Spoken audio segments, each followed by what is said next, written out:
The problem with the theory is that its key premise, that the Soviet Union exploits Eastern Europe through the imposition of discriminatory terms of trade, is not supported by the facts.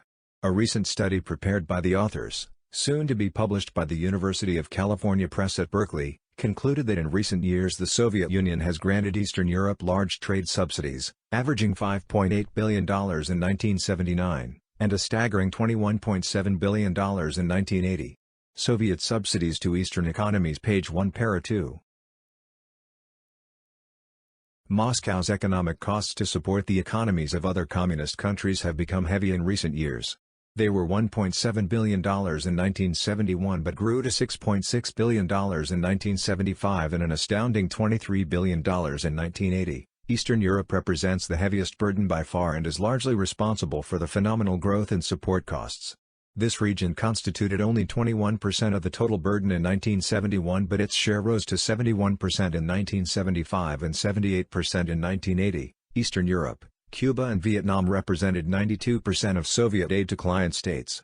The Soviets incur two major types of economic costs in support of Eastern Europe: implicit subsidies in the form of primary commodities sold at prices below world market prices and trade surpluses/trade credits. USSR, the cost of aid to communist states, page 5, para 5 to 8, page 6, para 1.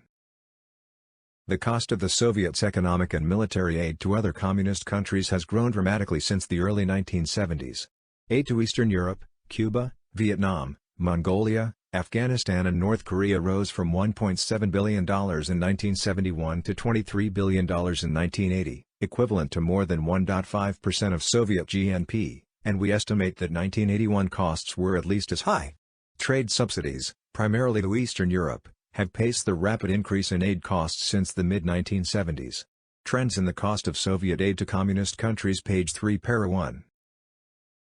At peak in 1980, Eastern Europe was paying some $20 billion less for Soviet oil than could have been obtained in Western markets. There is little ambiguity as to the existence of a substantial Soviet economic burden from economic and military support of other communist countries, especially Cuba and Vietnam. The Soviets provide Cuba and Vietnam with all their military and most of their economic import requirements and get very little of economic value in return, although they obtain large military and political benefits. The value of Soviet assistance to these two countries is in the range of $4 to $8 billion. Moscow has provided direct grants for economic or military purposes almost exclusively to communist countries. We believe that Soviet military aid to Cuba and Vietnam, for example, is on a grant basis. The USSR provides credits to both communist and non-communist countries to finance economic development, trade and military purchases. Most of these credits are on highly concessionary terms, although the subsidy element has varied greatly from year to year because Soviet credit terms change little while world market interest rates show large swings. The costs of the Soviet Empire, a rejoinder, 1984, page 8, para 1 to 3, page 15, para 2 to 3.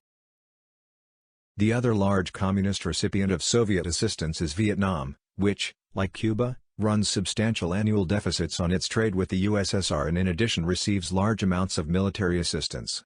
This cost averages over $1.5 billion a year. Soviet assistance to non-communist client states Angola, Ethiopia, Mozambique, South Yemen, is primarily in the form of concessionary credits which are likely to be only partly repaid. The net cost to the USSR is probably of the order of $1 to $2 billion a year.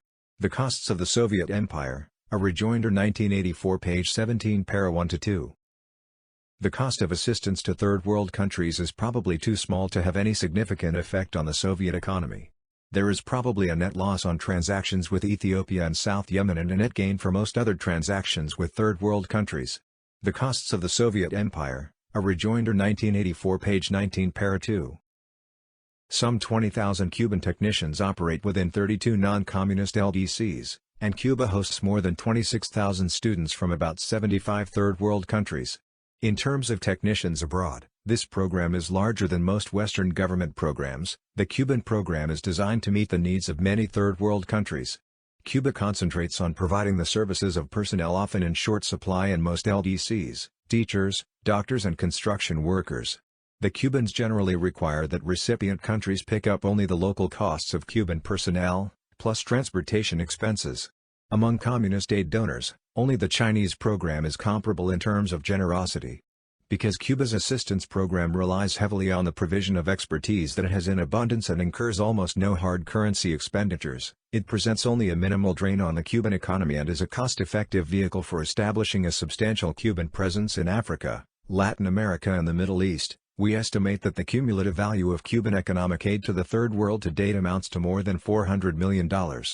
Castro's reach into the Third World, the Cuban Economic Assistance Program. Page 4 para 1. Page 12 para 6, page 13 para 3. Socialist governments try to form mutually beneficial partnerships with other countries.